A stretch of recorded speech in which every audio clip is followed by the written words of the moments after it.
2025 లేదా 26లో డిగ్రీ లేదా బీటెక్ చదివారా? సాఫ్ట్‌వేర్ జాబ్ కోసం ఎదురు చూస్తున్నారా? అయితే కోడ్ జ్ఞాన్ 100 డేస్ కోర్సులో చేరండి. జాబ్ సాధించండి.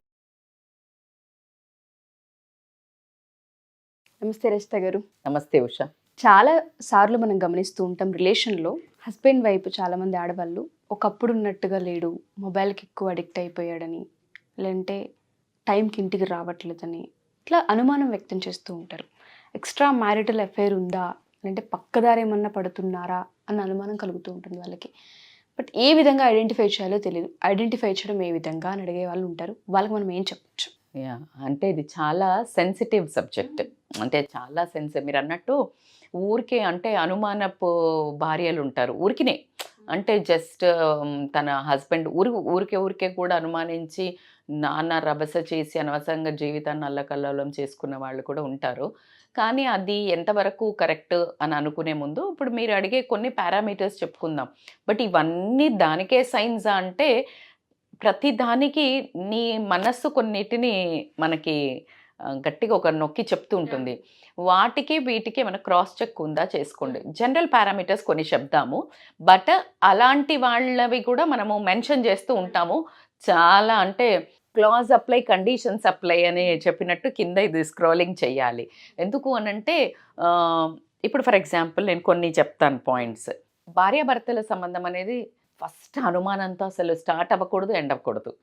అది అంత అందవిహీనమైన రిలేషన్ అవుతుందంటే ఎందుకు అంటే అసలు ఒకళ్ళని నమ్ముకొని వచ్చిన రిలేషన్ ఎవరైనా కానివ్వండి, లవ్ మ్యారేజ్ కానివ్వండి, అరేంజ్డ్ మ్యారేజ్ కానివ్వండి, it's a purely trust relation. ఒక అతన్ని నమ్ముకొని కన్న తల్లిదండ్రులను ఊరు నుంచి వదిలేసి నువ్వు అసలు వచ్చేసి సరెండర్ అయిపోతావు ఓవర్ నైట్. అంటే ఈరోజు పెళ్ళి అయిపోతుందా వచ్చేస్తావు, వచ్చేసి నెక్స్ట్ డే నుంచి you feel that like you are మా ఇల్లు అని కూడా చెప్తుంటాము. సో అసలు అది ఎక్కడి నుంచి వచ్చింది అనేది ఎంత ఆలోచించినా కూడా ఆడదానికి ఎంత ఫాస్ట్ అడాప్షన్ ఉంటుంది అనే దానికి ఇది ఒక wonderful example. So coming to the excuses అంటాను నేను. ఎక్స్క్యూజెస్ అని అంటే ఏంటి అంటే ఇంతకుముందు ఎప్పుడు నీతో చాలా టైం స్పెండ్ చేయడము, లేకపోతే ఇంట్లో ఎక్కువసేపు టైం స్పెండ్ చేయటము, పిల్లల మంచి చెడులు అడగటము, చదువు సంధ్య పట్టించుకోవటము, గ్రాసరీ ఏవి ఉన్నాయని పట్టించుకోవటము, ఇలాంటివన్నీ చేసే వ్యక్తి సడన్గా టైంకి రాకపోవడము, లేట్ నైట్లో ఆఫీస్లో ఎక్కువ పని ఉందని చెప్పటము, మోస్ట్లీ బ్రో నైట్ అవుట్స్ ఉన్నాయని పార్టీలకు పోవడము, ఎక్కువసేపు అంటే నీకు వర్క్ ఉన్నదా లేదా అని తెలియకుండా నైట్స్ ఎక్కువ నువ్వు బయట స్పెండ్ చేయటాన్ని కొంచెము ఆలోచించాల్సిన విషయం. మరి అందరూ అలానా మేడం? రియల్గా పని చేసుకునే వాళ్ళు ఉంటారు, రియల్గా వర్క్లో లేట్ అయ్యే వాళ్ళు ఉంటారు, నిజంగా ఏదైనా ఉంటారు. That's what. వీళ్ళు సడన్ చేంజ్ ఉందా, ముందు నుంచి చేస్తున్నారా? నీకు ముందు నుంచి చేస్తున్నారు అంటే రాంగ్. అందుకనే ఒక 10 చెప్తే అందులో మనము 7, 8 టిక్ అయినాయి అంటే కొంచెం ఎక్కువ మానిటర్ చేయాలి అనేది మాత్రము గ్యారంటీ. సో ఈ ఎక్స్క్యూజెస్ ఎక్కువ చెప్తున్నారు అని అంటే మాత్రం అలా కాకుండా జనరల్గా పిల్లల్ని స్పెండ్ చేస్తారు రాగానే చాలా ఎక్కువ హుషారుగా ఆడిచ్చటం అట్లా చేసేవాళ్ళు ఎక్కువగా మూడిగా ఉండటం జరుగుతుంది. ఎలా మూడిగా ఉంటారంటే ఒకరోజు భలే సంతోషంగా ఎక్సైటింగ్గా పోయిన దానికంటే వచ్చేటప్పుడు విపరీతమైన షైనింగ్ ఫేస్తో. ఎందుకంటే నీకు అనదర్ ఉమెన్ తోటి ఏమైనా రిలేషన్ ఉండి హ్యాపీగా ఉండి మంచిగా వచ్చావనుకో మంచి మూడ్లో, then that shows. Mood swings ఎట్లా అంటే హైపర్ యాక్టివ్, హైపో సాడ్, అంటే ఓవర్ సాడ్ కూడా ఉంటారు. ఎలా ఏమైనా గొడవ అయిందనుకో, లేకపోతే అక్కడ ఏదైనా మనస్పర్ధలు రావటం ఏదైనా అయిందనుకో, అది ఇంటి దాకా వస్తుంది. పిల్లల మీద విసుక్కోవటం కానీ, భార్యను విసుక్కోవటం కానీ, ఇవి ఎక్కువ చేస్తుంటారు. సో ఇలా నువ్వు అనుమానం ఎప్పుడు వచ్చినప్పటి నుంచి నువ్వు గమనించాల్సింది ఏంటి అంటే తన నడవడికను గమనించండి. మూడ్ స్వింగ్స్ ఎలా ప్లే చేస్తున్నారు. అలా కాకుండా ఫోన్ తోటి 80% పట్టేస్తారబ్బా లేడీస్. సిబిఐ డిటెక్టివ్సే, అసలు ఎటువంటి డౌటే లేదు. సరే లేని దానికి కూడా అంటారు అంటే అది కొంచెం ఈ సైకోపాతి డిజార్డర్ ఉన్న వాళ్ళు తప్పించి 80% కరెక్ట్ ఉంటుంది ఉషా. ఎందుకు నవ్వు వస్తుంది అంటే ఎవరైనా ఫోన్ చేసి అలా ఒక రకమైన ముసిముసి నవ్వులతో అలా బ్లష్. జనరల్గా జెంట్స్ అలా ఇప్పుడు ఎవరైనా లేడీస్ ఆడవాళ్ళు ఉన్నారనుకోండి సరదాగా ఏ బాగున్నాం అనగానే కూడా మురిసిపోతాం, ఒక రకమైన హ్యాపీగానో సిగ్గు అలాగ వచ్చేస్తుంది, బ్లష్ వచ్చేస్తుంది. కానీ అదే మగవాళ్ళకి అట్లా రాదు కదా, జనరల్గా రాదు. Until unless like you have anybody complimenting that opposite gender. If I'm not wrong, నాకు తెలుసు మీరు అందరు కరెక్టే అని అనుకుంటున్నారు. సో ఏంటి అంటే ఎప్పుడైతే ఆపోజిట్ పర్సన్ ఫోన్ మాట్లాడేటప్పుడు వీళ్ళ ఫేస్ కవలికల్ని బట్టి ఇలా కూర్చొని చెప్పొచ్చు అమ్మాయితో మాట్లాడుతున్నాడని. ఎలా అంటే ఫస్ట్ ఫోన్ రాగానే వాక్ అవే అయిపోతారు, ఉన్న ప్లేస్ నుంచి వాక్ అవే, బయటికి వెళ్ళిపోయి మాట్లాడటము. లేదు నడుస్తూ మాట్లాడుతున్నప్పుడు వాళ్ళ ఫేస్లో నీకు ఫోన్ పెట్టేసి రాగానే నేను ఇందాక చెప్పినట్టు హైపర్ ఎగ్జైట్మెంట్ లేకపోతే సాడ్గా రియాక్షన్స్ కనిపించడం. ఇంకొకటి ఏంటి అంటే వీళ్ళ ప్రవర్తన ఇంకా కొంచెం డీప్గా పర్సనల్గా మాట్లాడాలి అంటే వీళ్ళు నైట్స్ ఇంటికి వచ్చిన తర్వాత 2 రకాల ప్రవర్తన ఉంటుంది. ఒకటి వీళ్ళ సెక్షువల్ ఏదైతే ఉంటుందో అది టూ మచ్ డల్ అవ్వడం అన్న అవుతుంది.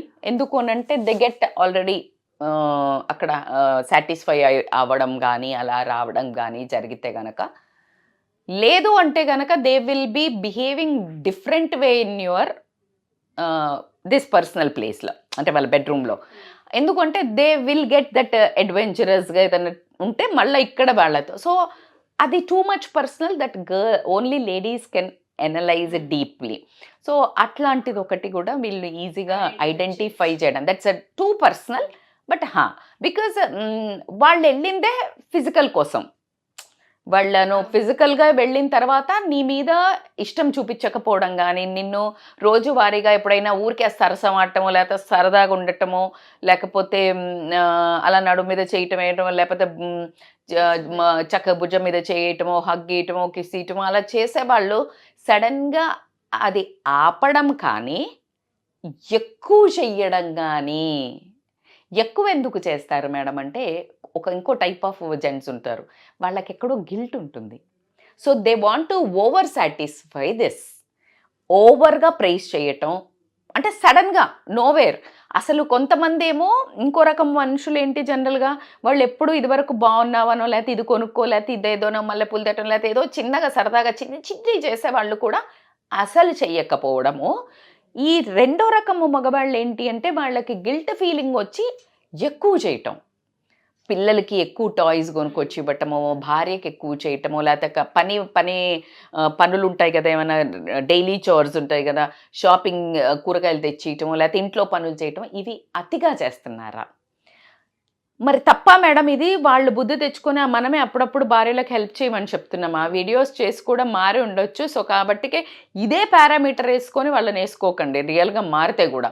So you need to cross check directly if you get ఒక 5 to 6 అనుమానాలు, నాకు ఇలా ఎందుకు అనిపిస్తుంది అని క్రాస్ చెక్ చేసుకోండి. You discuss. ఎందుకు అంటే నువ్వు అసలు ఏమీ లేని దానికి నువ్వు మానసికంగా హర్ట్ అవుతూ తనని ఇబ్బంది పెడుతున్నట్టయితే ఆ రిలేషన్ చాలా అంటే అంతకంటే బాధాకరమైంది ఇంకోటి ఉండదు.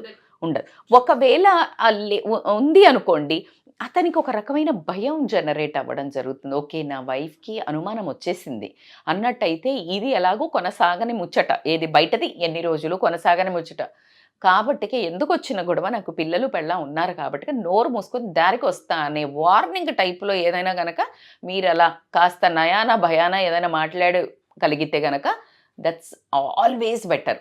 కానీ ఒక చిన్న 1-2 అనుమానాలతోటి మాత్రము పెంట పెట్టుకోవద్దు.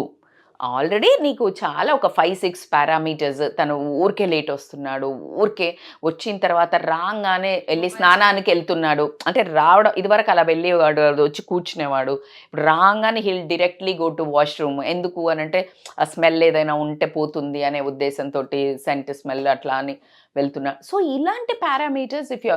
ఇంకొకటి ఏంటంటే ఫోన్ ఎక్కువసేపు మాట్లాడుతున్నాడు, నైట్ ఆన్లైన్లో నువ్వు పడుకున్న తర్వాత కూడా కంప్యూటర్ పెట్టుకోనో లేకపోతే ఫోన్ పట్టుకొని ఆన్లైన్లో ఎక్కువసేపు ఉంటున్నారు. సో ఇలాంటివి చాలా పారామీటర్స్ ఉంటాయి, ఒకటి అని చెప్పొద్దు. కానీ ఈ 6-7 పారామీటర్స్ నీకు మ్యాచ్ అయినప్పుడు then you sit and talk, very healthy talk. Are you ready to quit? ఇప్పుడు నువ్వు యుద్ధాలు చేసి నోరు పడేసుకొని రిలేషన్ని తెగదెంపులు చేసుకునే దాకపోయే కంటే ఫస్ట్ ఛాన్స్లో కూర్చొని మాట్లాడి సౌమ్యంగా హ్యాండిల్ చేస్తే వెనక్కు వచ్చే వాళ్ళు దారి తప్పకుండా ఉండే పరిస్థితి ఉంటుంది. ఎస్.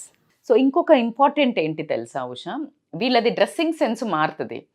అండ్ ఇంతకు ముందు చేసుకునే దానికంటే too much of shavings, too much of beard, ఏదో లుక్ మార్చడానికి ట్రై చేయటము, లేకపోతే బట్టలు న్యూ క్లాజెట్ అరేంజ్ చేసుకోవటము, and most of the time healthy eating కానీ, లేకపోతే most of the time fitness జిమ్ముల్లో గడపటము, ఇలాంటివి ఏమైనా చేస్తున్నారా కూడా? అంటే ఎక్స్ట్రా సరే హెల్త్ కోసం చేస్తే ఓకే, బట్ నీతో ఉండకుండా, నీ పిల్లలకి నీకు టైం ఇవ్వకుండా, మీరు చేసిన పనిని గమనించకుండా, నీకు అసలు అటెన్షన్ లేకుండా నిన్ను ఇగ్నోర్ చేస్తూ ఇవి చేస్తుంటే మాత్రం అనుమానించాల్సినవి. నిన్ను ఇగ్నోర్ చేస్తున్నారు అని ఒకటి ఉంటే, కొంతమంది అతి అటెన్షన్ ఇచ్చేవాళ్ళు కూడా ఉంటారు.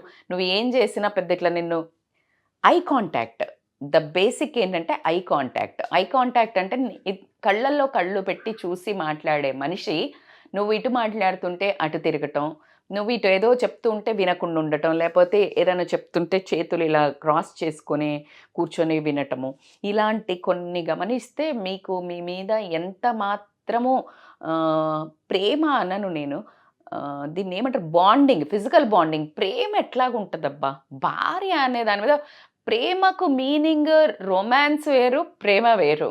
సో ప్రేమ భార్య మీద ఎలాగో ఉంటుంది, కానీ ఆ చిన్న చిన్న కక్కుర్తిలకు పోయి బయటికి పోయి ఈ ఏదైతే డీవియేట్ అయ్యే వాళ్ళకి ఈ పారామీటర్స్ సరిపోతాయి.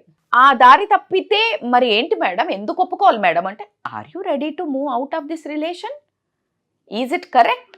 పోయిన తర్వాత నిన్ను ఈ ప్రపంచంలో ఇప్పుడు ప్రస్తుతం చాలా చండాలంగా తయారైంది. ఇలాంటివి వెరీ కామన్ అవుతున్నాయి అని చెప్పాలంటే కూడా బాధేస్తుంది, కాకూడదు కానీ అవుతున్నాయి. కాబట్టికే మరి ఎలా దీన్ని అరికట్టుకోవాలి, ఎలా మా హస్బెండ్ని మేము గ్రిప్లో పెట్టుకోవాలి?